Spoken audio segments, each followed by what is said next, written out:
आप जय सिया राम। कृपया अपना परिचय देते हुए अपना शुभ नाम बताएं। मेरा कोई परिचय नहीं है। मैं मात्र एक सामान्य भारतीय नागरिक हूँ जी। और समस्त मित्रों ईश्वर की प्रेरणा से इस अन्न सत्र में मैं भाग ले। सर, आज उत्तर प्रदेश की राजधानी लखनऊ में आपने और आपकी टीम ने एक भव्य भंडारे का आयोजन किया है। क्या उपलक्ष्य था, कृपया बताएं। उत्तर प्रदेश की राजधानी लखनऊ जी, जो कि स्वतः अपने नाम से सिद्ध है कि लखनऊ लक्ष्मण से उद्भूत, जी, पुराना नाम जिसे हम लोग लखनपुर या लक्ष्मणपुर कहते हैं, तो ये काकुत्स कुल वंशज श्री राम के छोटे भाई श्री लक्ष्मण के नाम जी से ये शहर बसा था, जिसका नाम आज भी उन्हीं की स्मृति में लखनऊ है। अरे वाह। कभी भी इसका नाम बदला नहीं। इस नगर की ये विशेषता है कि किसी भी दौर में इसका नाम भगवान लक्ष्मण से परे नहीं हुआ। आज भी इसका नाम लखनऊ है। बहुत सुंदर। इसमें उपलक्ष्य ये है कि लखनऊ में जहां माहेनगर, जिसे महानगर कहते हैं, जी, उसके पास एक हिवट पॉलिटेक्निक के पास एक पुराना स्थान था, जहां पे बेगम राबिया बेगम ने एक संकल्प लिया था जी, कि वो अपनी इच्छा सिद्धि होने पर एक मंदिर का निर्माण कराएगी। जी। तो कालांतर में उस स्थान पर तो नहीं जहां पर हिवट पॉलिटेक्निक है, लेकिन उससे थोड़ी ही दूर पे अलीगंज में मंदिर की स्थापना हुई।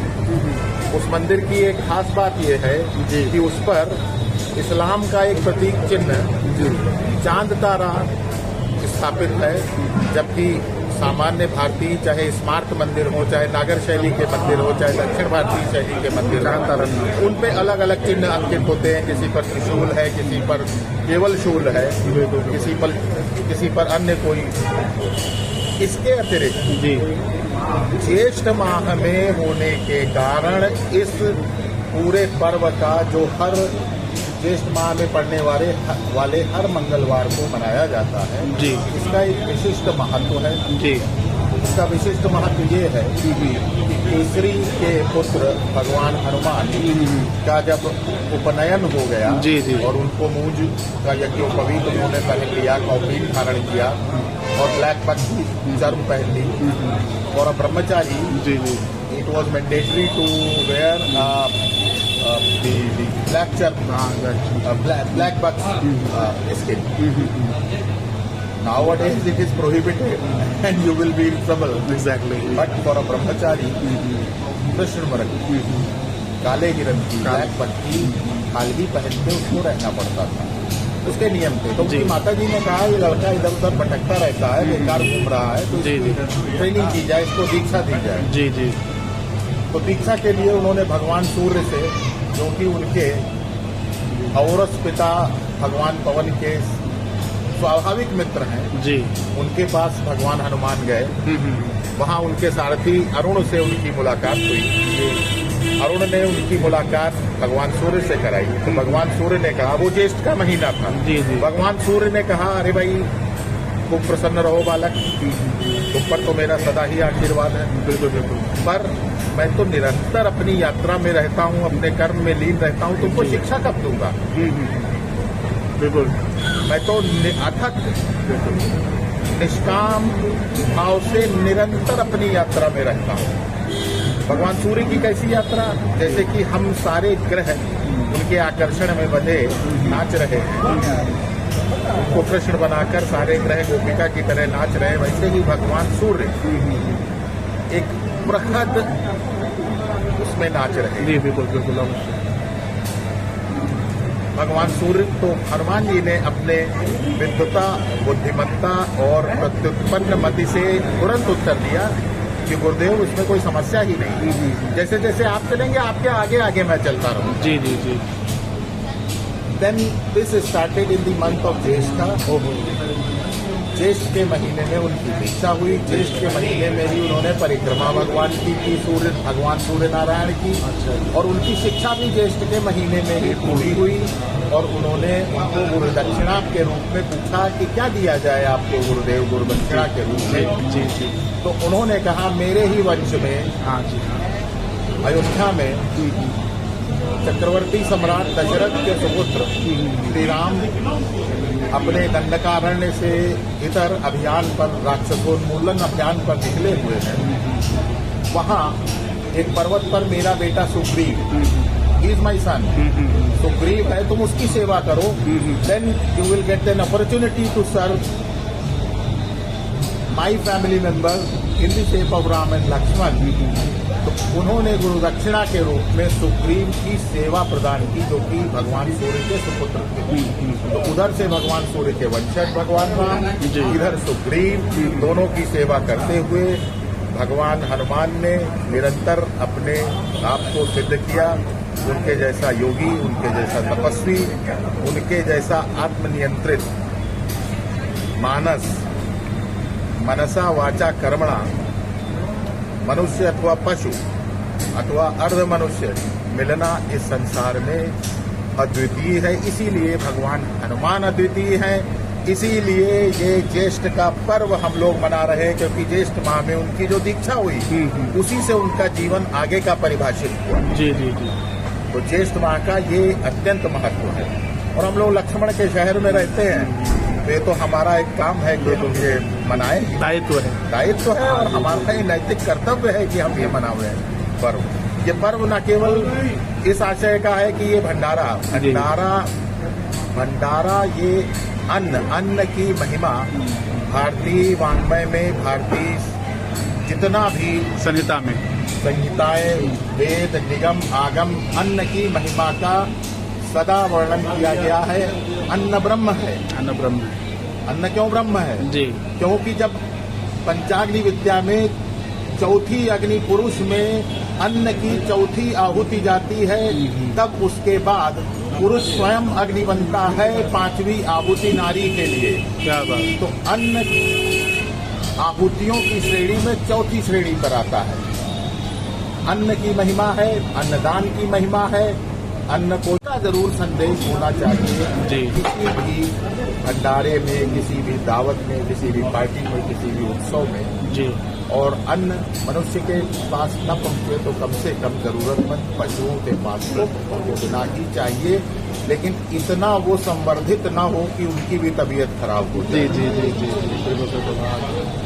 तो कुल मिलाकर इस आनंद उत्सव में, जो कि भगवान हनुमान जो निरंतर आज भी तपस्या में लीन है, और इस मनवंतर में, इस कल्प में जब तक प्रलय नहीं हो जाएगा तब तक वो प्राणियों को अपनी बुद्धि से नियंत्रित करते रहेंगे। उनकी कृपा से आज इस अन्न सत्र में हम सब एकत्रित हुए हैं और आनंदित हैं। सर, हम कई सारे भंडारे कवर करने का प्रयास करते हैं, लेकिन किसी भी भंडारे पे इतने विस्तार से सनातन धर्म की जानकारी, मैंने सनातन धर्म की कोई जानकारी नहीं दी। मैंने सामान्य जानकारी, जो कि मेरे हृदय से उद्भूत है, थोड़ा बहुत इधर उधर पड़ा है, जी जी, जो कि स्वांता सुखाए मैंने आपको बता दिया। ये तो आपका बड़प्पन है, आपकी विनम्रता का एक परिचय है। इधर उधर से जो थोड़ा बहुत प्राप्त हुआ उसको मैंने, यहाँ पे प्रसन्नता का माहौल है, हृदय में भाव है ऐसे, इसलिए आपको विनम्रता की पराकाष्ठा को आप प्राप्त कर चुके हैं। प्रभु की बहुत कृपा है आपके ऊपर। विनम्रता की पराकाष्ठा कोई होती नहीं। अच्छा जी, कोई नहीं होती है, अनंत है वो। अनंत है। क्या बात है, बहुत सुंदर। तो अभी 2 दिन पहले हमारी रानी अहिल्याबाई होलकर जी का जन्मदिवस की जयंती मनाई गई, और रानी अहिल्याबाई होलकर जी का सनातन धर्म के संवर्धन में बहुत गहरा योगदान माना जाता है। कुछ इस पे आप प्रकाश डालना चाहें अगर तो। महारानी अहिल्याबाई होलकर को अगर एक छोटे शब्दों में परिभाषित करना चाहे, जी जी,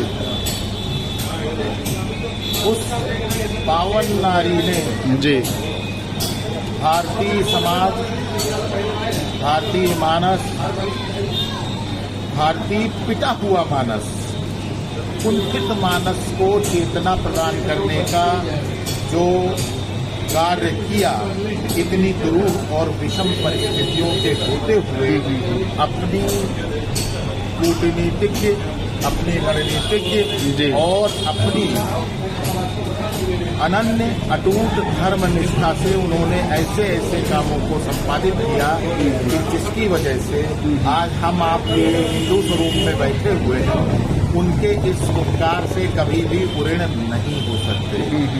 और उनके द्वारा किए गए, उनके द्वारा बनाए गए जितने भी मंदिर, उनके द्वारा जीर्णोद्धार किए गए जितने मंदिर, यहाँ तक कि धर्मशालाएं, जितने भी कार्य हैं वो इस प्रकार के हैं कि जिससे भारत के आने वाली पीढ़ियों को निरंतर प्रेरणा मिलती रहेगी। क्या बात। अहिल्याबाई होलकर अद्वितीय हैं, समय से परे हैं जी। और प्रातः स्मरणीय, जैसे कि प्रातः स्मरणीय महिलाओं में अहिल्या का नाम आता है, अहिल्या, कुंती, द्रौपदी, तारा, मंदोदरी तथा, तो उन अहिल्या में ये गौतम पत्नी अहिल्या के साथ साथ होलकर पत्नी अहिल्या को भी आप जोड़ सकते हैं। उनका स्तर ये आप समझ समतुल्य हैं जी, समतुल्य हैं।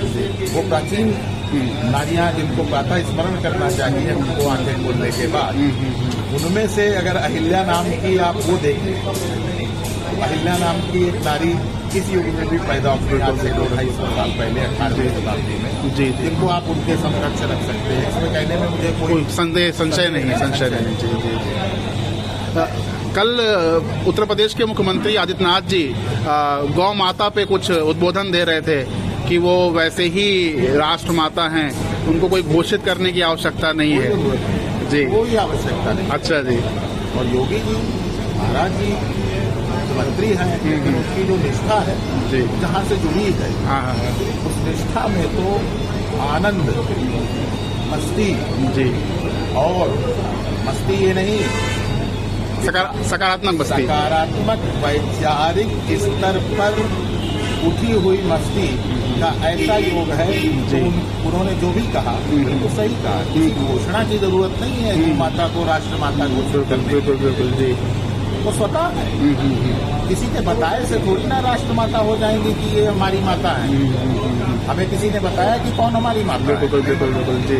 माता ने बताया हमारा पुत्र है, माता ने भी नहीं बताया, माता ने भी नहीं बताया, हम स्वतः जान गए कि ये हमारी माता है। जी। तो उतना ही नैसर्गिक नाता हमारा गौ माता था। गौ माता से क्यों नाता है जी, जिसको हम सनातन हिंदू धर्म कहते हैं, ये ब्रह्म प्रधान धर्म है, इसलिए इसका एक पर्यायवाची ब्राह्मण धर्म। ब्राह्मण धर्म मीन्स ब्राह्मण कोई जाति नहीं, ब्रह्म को प्राप्त करने वाला धर्म है। ये इतना नैसर्गिक है, इतना नैसर्गिक, इतना नेचुरल है जितना कि ये प्रकृति स्वयं। जी जी जी। कारण ये है, इसको एक उदाहरण से आप समझ लीजिए जी। बछड़ा या बछिया या पड्डा या पड़िया अपनी माता गाय या भैंस का दूध पीता है। जी जी जी। जब वो दूध पीता है तो दूध की धार उसके मुंह में जा रही है, हमने नहीं देखी, आपने नहीं देखी, पर हमें ये पता है कि दूध की धार दूध पान कर रहा है, दूध पान कर रहा, और उसका शरीर पुष्ट हो रहा है, पोषण हो रहा है, प्रसन्न हो रहा, माता प्रसन्न हो रही, उधर पूर्ति हो रही। जी। हम कैसे जानते हैं? तो उसके ओठों के कोरों पे फेना जमा होता है तो हम समझते हैं कि हाँ ये वो है, हाँ दूध पी रहा है, हाँ इसके थनों में दूध है। तो ये भारतीय धर्म, जिसको प्रकृति धर्म भी कह सकते हैं, सनातन धर्म भी कह सकते हैं, हिंदू धर्म भी कह सकते हैं, और ब्राह्मण धर्म भी कह सकते हैं, जिसको कोई भी आप नाम ले लें, वो इतना ही प्राकृतिक है, लेकिन दिखता केवल उतना है जितना कि होठों पर जमा हुआ फेना। इसके लिए बहुत अंदर तक डूब के जाना पड़ता है, इसीलिए थोड़ा कठिन है, और उथलेपन के कारण बहुत से लोग बहुत से वाद विवाद करते हैं, तो उन वितरणों में पड़ने वाली की कोई जरूरत नहीं। आनंद में रहिए, दूध पीजिए, फेना जितना दिख रहा है दिखाते रहिए। जी। लगभग 1 महीने से अधिक समय हो चुका है और हम लोग उत्तर भारत के निवासी हैं, और देवभूमि उत्तराखंड हमारा बगल का राज्य है, और 4 धाम यात्रा निरंतर चल रही है, और भारी मात्रा में वहाँ पे लोग पहुँच रहे हैं। उसको लेके आपको क्या विचार है? प्रकृति का और इस भीड़ के बीच में सामंजस्य किस तरह से बैठाया जा रहा है, या कुछ आप सुझाव देना चाहें तो? भाई इसके विषय में सुझाव तो देने से अच्छा है प्रकृति खुद नियंत्रित करेगी। जी जी क्योंकि मैं इसलिए बोलने का पात्र नहीं हूँ जी जी जी कि आज से 24 साल पहले जब मैं मात्र 27.5 साल का था, जी जी। तब मैं खुद चला गया था। तो किसी को क्या रोकूं, जी जी जी किसी के लिए क्या कहूँ। जी जी जी अदरवाइज हाँ हाँ हाँ जो वहाँ का जाने का नियम था, जी जी जी मैंने कमोवेश उसी नियम को फॉलो किया, लेकिन हाँ युवावस्था थी तो उस नियम को उतना नहीं फॉलो किया। लेकिन जो वहाँ जाने का नियम था, जब आपके इंद्रिय ग्राम क्लांत हो जाए, जब आपकी सारी आशाएं तृष्णाएं में उपरामता आ जाए, शांति आ जाए, शांति भी थोपी हुई शांति नहीं, विरक्ति भाव, विरक्ति तो बहुत ऊंची चीज है। थोड़ा बहुत हल्का फुल्का वैराग्य ही हो जाए। अच्छा। विरक्ति तो बहुत ऊंची चीज है। हल्का फुल्का वैराग्य भी अगर हो जाए तो भी बहुत आने में कोई बुराई नहीं। लेकिन पर्यटन के नाम पर और पाला छू लिया हमने, ये देखा, हमने वो देखा, हमने वो देखा, फेसबुक पे डाल दिया जी। फेसबुक तो अभी हाँ नए हैं, कल के बालक हैं। बस लेकिन उन्होंने उन कल के बालकों में राज कर रखा है। अदरवाइज ये पाला छूने की होड़ है। इसी क्रम में मैं ये भी कहूँगा ये भंडारों की भी होड़ जो है, होड़ ना होकर सेवा भाव होना चाहिए, होड़ प्रदर्शन ना हो तो ज्यादा अच्छा है। जेठ जी भगवान कपीश्वर हनुमान भी खुश होंगे, जी जी सब खुश होंगे, समस्त प्राणी खुश होंगे। आगामी माह श्री अमरनाथ यात्रा जी का शुभारंभ होने वाला है, तो उसके विषय में आप कुछ शुभकामनाएं, कुछ संदेश कुछ देना चाहते हैं? या अमरनाथ की क्या महत्व है? अमरनाथ का महत्व तो आप लोगों ने निरंतर पढ़ा ही होगा। बचपन में पंडित जवाहरलाल नेहरू की एक ट्रेकिंग की कहानी थी। जब वो किसी जमाने में ट्रेकिंग पे गए थे तो उनको वहाँ जाने का मौका मिला था, तो कैसे बकरवाल कम्युनिटी के एक गडरिये ने उसकी खोज की थी। अमरनाथ तो बर्फ निर्मित शिवलिंग जी, पहले तो उनको प्रणाम करता हूँ जी। इतना ज्यादा लोग जाके उसको छूने और उतना हीट बनाने और हेलीकॉप्टर के वाइब्रेशन, थोड़ा सा क्षमा प्रार्थी हूँ, अलर्ट करने के लिए अब वहाँ पे अमरनाथ की यात्रा क्योंकि हर समय बंदूकों के साए में रहे, तो अलर्ट करने के लिए जाना भी जरूरी है। इसलिए अमरनाथ की यात्रा की सभी को शुभकामनाएं। देखिए हम लोग एक युद्ध के समय में जी रहे हैं, संक्रमण के समय जी जी जी जी। उसके लिए तमाम ऐसे काम भी हैं जो शांति के समय में तो किए जाते हैं पर युद्ध के समय में नहीं किए जाते। इसलिए ज्यादा से ज्यादा लोग अमरनाथ जाते।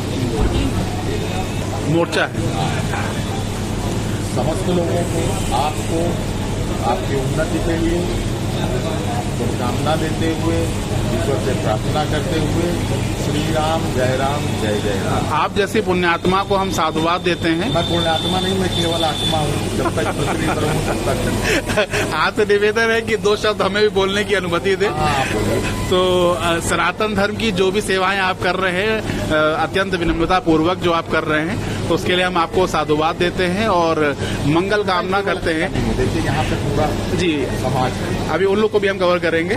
तो हम मंगल कामना करते हैं आप और आपके जो समवैचारिक लोग जो आपके साथ हैं, तो उनके द्वारा, उनके कर कमलों से अधिक से अधिक लोगों को सेवाएं प्राप्त होती रहें। आप सभी को जय जय सिया राम। जय जय सिया राम, श्री राम जय राम, जय जय राम। तो जैसा कि श्री शोभित मोहन शुक्ला जी वरिष्ठ अधिवक्ता उच्च न्यायालय इलाहाबाद उत्तर प्रदेश बता रहे थे कि देखिए उनके टीम के अन्य सदस्य भी यहाँ बैठे हुए हैं और अंदर भी देखिए कई युवा साथी सब उपस्थित हैं और सभी के ललाट शोभायमान हो रहे हैं, त्रिपुंड से शोभायमान हो रहे हैं। तो सनातन का परिचय उनके ललाट पे स्पष्ट रूप से उद्घोषित हो रहा है। मस्तक स्वयं घोषणा कर रहे हैं कि वो कट्टर सनातनी हैं और सनातन धर्म के सेवा में दिन रात अपना लगा रहे हैं। तो पूरी टीम को हम पुनः साधुवाद देते हैं कि ऐसे ही वो सेवा करते रहें। और भाई साहब का भी देखिए शुभ नाम पूछ लेते हैं। भैया एक बार तो शुभ नाम बता देते, बस शुभ नाम बता दें अपना। शुभ नाम? अनुराग। पूरा नाम? अनुराग सिंह। अच्छा, श्री अनुराग सिंह। देखिए ये भी यहाँ के आज सेवा में बहुत देर से लगे रहे और इतना बड़प्पन है कि कैमरा के सामने आने में संकोच कर रहे थे। श्री शोभित मोहन शुक्ला जी जो सबके एक अग्रज के रूप में यहाँ उपस्थित हैं, तो उन्होंने ही संपूर्ण सनातन धर्म की जानकारी। भंडारे में देखिए अभी भी लोग प्रसाद ग्रहण कर रहे हैं। रोड के उस पार प्रसाद निर्माण हो रहा है और गर्मा गर्म पूड़ियाँ अभी भी बन रही हैं। तो बताया जा रहा है कि दोपहर 12 बजे ही भंडारा प्रारंभ हो गया था और अभी भी संध्या में लंबे समय तक ये प्रसाद वितरण होता रहेगा, क्योंकि प्रसाद की मात्रा प्रचुर मात्रा में उपलब्ध है और सभी का अपना योगदान है। हर एक व्यक्ति अपनी भूमिका निभा रहा है। प्रभु का सुंदर दरबार देखिए यहाँ पे सजाया गया है और उसमें अलीगंज के हनुमान जी का दर्शन आप लोग कर पा रहे हैं। तो प्रभु के दर्शन से ही हम इस वीडियो को पूर्ण करते हैं। जय जय सिया राम। शुरू करेगा। हाँ, तो टीम के कुछ सदस्य हैं जैसा कि आप देख पा रहे हैं और